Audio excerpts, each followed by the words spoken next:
What I look forward to is being married again because I love the way I felt. Ooh. And I love the sanctuary of marriage and energy that took over my life. A person who's getting out of a marriage because of infidelity, I think then that's when you would hear more like I'm never getting married again, because I think the pain and the trauma that you go through from being betrayed kind of paints marriage in an ugly picture for you moving forward. So we watched the Tyrese and Joe Budden interview and wanted to give our take on a few of the things. Here's a clip. Mother, father, family. So when I got married, it was my first time ever feeling like I actually have something. Okay. So if you have a family and then you get married, you have another family. Right. I had nothing. That's your first family, pretty much. So for my shit to end, I lost everything I ever had. I took my motherfucking wedding band off and I was Drake on my finger because I never took my shit off. So, and that doesn't mean that I want it back. It doesn't mean I want her back. I don't want nobody to disrespect what I'm speaking to. What I look forward to is being married again because I love the way I felt. Ooh. And I love the sanctuary of marriage and energy that took over my life and my being. The glow, the couples dinners, and the marital conversation. Man, it's fire. Come on. I'm married. It's fire. Man. Bro, after all that, this dude saying he want to be married again, bro? Can you, after what she put him through, that's the last thing I would have thought that would have happened, bro. I mean, think about it, bro. I feel like he knew he chose the wrong person. You know what I'm saying? He chose the wrong person. Just because you chose the wrong person and, that person turned out to be shit. You chose shit. It's your responsibility, bro. I think, I agree with him, bro. Let's be real. The whole feeling of having somebody that you can trust. Tyrese basically saying that he feel like that having a family and being married made him a better person. Yeah, it did. How many times you hear people say that being married made them grow up, or having kids made them grow up, made them be more responsible. Yeah, you ain't lying. Every time I hear somebody talk about marriage after they got divorced or after they got railroaded, it's always something negative. It's never nothing about, I will do it again, or I love the feeling of being in a union. This is the first time I've ever heard somebody say that when they went through this level of issues when it comes to family court or getting out of the marriage. Okay, so I heard plenty of dudes say that I got a brother, I'm not sharing names, One of my brothers feel like, he told me that if this is his first marriage, yeah, and if this marriage don't work, he's never getting married again. So I think that's the more common feeling. But when you start to think about dying alone, your ass don't want to die alone. I'm not saying you got to be married to not die alone, but I don't know, I think it's an added level of I don't know, bro. You know how it is. You know how when you had a girl a chick that you just, you was feeling and shit, you know what I'm saying? And you felt like she was yours, you know what I'm saying? You felt like you could trust her, you know what I'm saying? Like that. You know what, man? I almost feel like the nature of how you, in your marriage, has a strong connection to how that statement he made. It didn't seem like it was any infidelity or betrayal. At least on his part. Shit, you don't know what she did? Yeah, did he speak on? I haven't heard anything about it, but I'm saying, imagine a person who's getting out of a marriage because of infidelity. I think then that's when you would hear more like I'm never getting married again, because I think the pain and the trauma that you go through from being betrayed kind of paints marriage in an ugly picture for you moving forward, if you want to try to pursue it again. So, but I think in his case, him getting out of marriage in this way, in this fashion, by just, having issues with family court and her trying to, take money. I'm not saying that's just the only issue, but if it was something as severe as betrayal, I don't think he would say that. I don't think he would be like, I love the union after that. You know what I mean? But you got to consider. But you got to consider what this. It's up to the person. It's subjective. You got to consider what that person consider as betrayal. True. It ain't always cheating. That's true. They could feel like that the person, they betrayed their trust in other ways. Yeah. It could be anything, bro. It ain't just cheating. I mean, there's plenty of reasons why. Finances. Yeah. You know what I'm saying? Like abuse. Abuse. Physical Yeah. abuse. Like I'm pretty sure a lot of these women getting their ass beat in marriages feel like that they was betrayed. Yeah, because they was betrayed by the. Come on, bro. Yeah, you're right.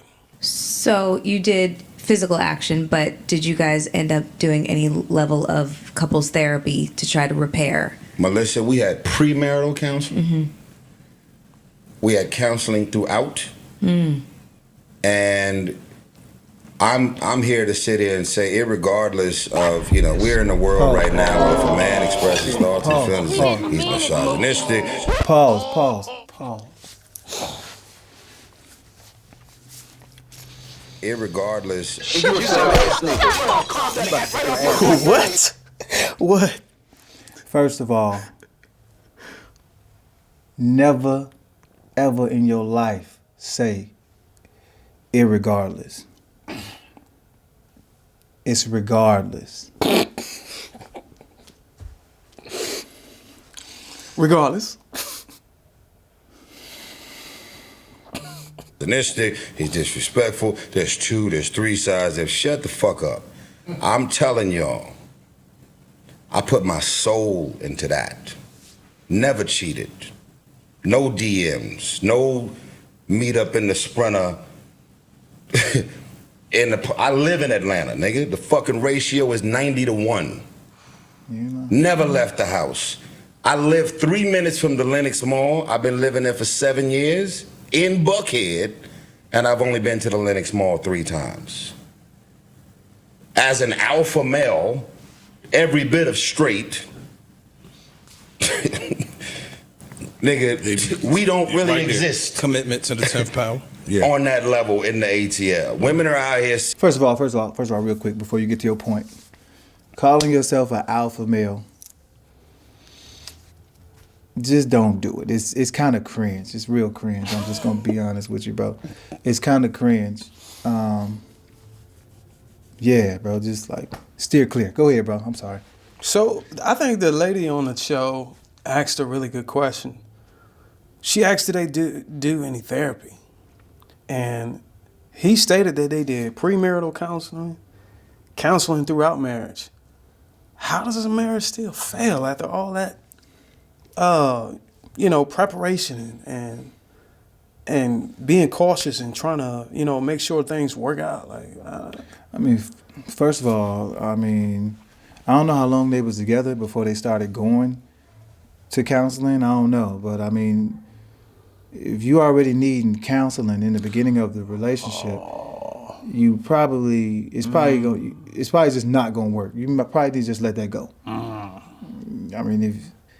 So basically, you saying if they taking counseling early on like that, there's some disagreements already. It's red flags. There's a lot of red flags that's being ignored to begin with. You know what? I noticed that because every time I talk to one of my friends or somebody I know, and they talk about getting counseling before marriage, it's always not just to do it, but it's because they already have differences going into engagement. I think it's supposed to be a level of. Once you think about it, bro.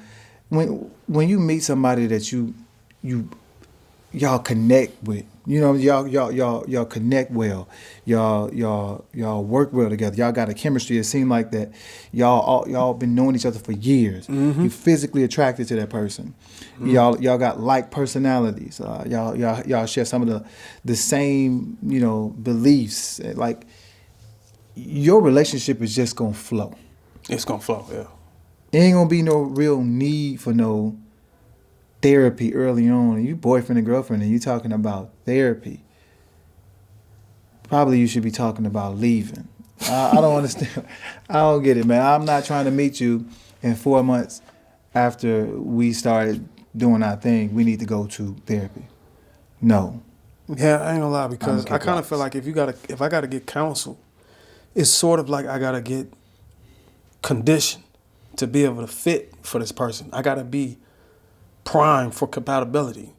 Whenever I think that people should move forward whenever they can see that they're compatible, instead of go get somebody to say, hey, look, do this, do that, X, Y, and Z, so you can be compatible. And I think that's what counselors are doing, and saying they're suppressing your natural way of thinking and your natural way of moving. And it may be okay, in certain instances or between couples, but I kind of feel like it's pretty much making you who you're not. If the counseling sessions are saying, hey, these are your habits, these are the things you do, don't do them anymore, but that's who you are. You get what I'm saying? So you feel like counseling is conditioning to a certain extent. Yeah, I think it's a correction mechanism. I think it's a way of correcting you from your natural way of thinking and your second nature to being a certain way so you could fit in. Let's be real. People come into relationships with a lot of trauma to begin with. That's everybody. Everybody hurt. Yeah. So to think that you're just going to be able to come into a relationship and not have to change a thing and still be, have a successful relationship, hell no. That's not going to work. We all need to change to a certain extent when it comes to being in a relationship. So, I think there's a line. I see where you're going, but I think it's a line, that where you probably need to be changing or conditioned to change, and you being conditioned to change who you actually are. Right. I think everybody need to change a little bit, probably let go of some toxic habits so that they can have a successful relationship. We live in the age of social media, bro. Do you honestly feel like people going to be able to come into a relationship with the onset of social media and other ways to access people immediately and not have to change nothing? Yeah. No, You gotta bro. adapt. No. If you want things to work out, you gotta adapt and you gotta adjust. So it's fair to say that. I was willing and able whenever I met my wife to make certain changes that I knew for a fact wouldn't mix with a committed relationship. Like, I had to stop going out to clubs with a lot of the single friends I used to hang with. It was a conflict of interest on what me and my wife was trying to achieve. So, and then, I might have had personal issues, with me. So I would not necessarily go to a licensed therapist. I would talk to a pastor. I would talk to, my mother and father. I would even talk to her parents about some of the things that I struggle with. To be like, okay, look, how can I fix this? Because I really wanted to go the next step with your daughter. So in that case, yes, I agree. But I also think it's on the nature of what you're being counseling about. Like, if they're counseling like, hey, look, you need to be more romantic, or you need to be, if that's not who you are, then when you do become more romantic for the sake of her to be happy, or vice versa, then you're not really truly being romantic. You're just a front. I'm going to challenge that point. So What's wrong with being, in that situation, what's wrong with being more romantic for your woman? Think about it, bro. Like, I think we was, as far as relationships and coming together to be one and actually, get together, I think that's a major part of that is experiencing some shit you never experienced, or being accustomed to, or becoming accustomed to a life that you was never accustomed to, experiencing shit that you never experienced. So, I feel like that to a certain extent, the people that we with are there to show us some shit we never seen, or make us look at it from a different perspective, and be motivated to have something successful. I get what you're saying. But just, Yeah, I don't think it's nothing wrong with being more romantic. I'm not speaking on it in that essence. I'm more like okay, if that's not how I naturally behave with you, I'm gonna have to be shown that. It's just asking me to say, hey, just be more this, be more that, and that's necessarily in my case. But But I'm just saying, as an example, be more this, be more that, so we can be happy together. Or so I can be more attractive to you or turned on by you. And I think that if these persons ain't really showing these qualities, going to counseling and having them change their natural behavior kind of, I think, brings some fakeness. You know what I'm saying? I get you. I got you. So, yeah.